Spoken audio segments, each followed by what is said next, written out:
Hormuz প্রণালীকে বিশ্ব জ্বালানি সরবরাহের অন্যতম গুরুত্বপূর্ণ রুট হিসেবে বিবেচনা করা হয়। এখানে কোনো ধরনের উত্তেজনা বা বিঘ্ন ঘটলে বৈশ্বিক তেল বাজার ও আন্তর্জাতিক বাণিজ্যে বড় ধরনের প্রভাব পড়তে পারে।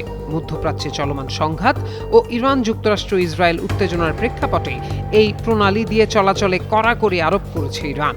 এর ফলে অন্য জাহাজের মতো বাংলাদেশের পতাকাবাহী জাহাজ বাংলার জয়যাত্রা, ইরানি নৌবাহিনী ও ইসলামিক বিপ্লবী গার্ড কর্পস IRGC এর অনুমতি না পাওয়ায় প্রণালী পার হতে পারছে না। ঢাকায় কূটনৈতিক সূত্রগুলো মনে করছে, বাংলাদেশের প্রথম 5D AI ইনভার্টার যুক্ত সর্বোচ্চ বিদ্যুৎ সাশ্রয়ী যমুনা এয়ার কন্ডিশনার। সাম্প্রতিক সময়ের মধ্যপ্রাচ্য সংঘাত নিয়ে বাংলাদেশের কিছু অবস্থান ইরানের অসন্তোষের কারণ হতে পারে। তবে সাবেক কূটনীতিকরা বলছেন, পররাষ্ট্র নীতিতে নিরপেক্ষতা ও আন্তর্জাতিক আইনের প্রতি অবস্থানের ব্যাখ্যায় এই জটিলতা তৈরি হয়েছে।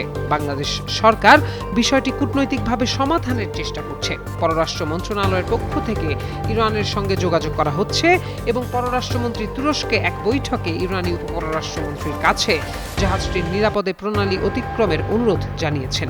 বাংলাদেশ শিপিং কর্পোরেশনও জানিয়েছে, অনুমতি পাওয়ার জন্য কূটনৈতিক প্রচেষ্টা চলছে বলে জানিয়েছে বাংলাদেশ শিপিং কর্পোরেশনও। জাহাজটি বর্তমানে প্রায় 37,000 টন সার নিয়ে সংযুক্ত আরব আমিরাতের কাছে অবস্থান করছে। এটি দক্ষিণ আফ্রিকার কেপ টাউন ও ডারবান যাওয়ার পথে হরমুজ প্রণালী অতিক্রম করার কথা ছিল। তবে 2 দফা চেষ্টা করেও ইরানের অনুমতি না পাওয়ায় জাহাজটি এখন আটকে আছে। বাংলাদেশ আশা করছে কূটনৈতিক আলোচনার মাধ্যমে দ্রুতই সমস্যার সমাধান হবে এবং জাহাজটি নিরাপদে হরমুজ প্রণালী পার হতে পারবে।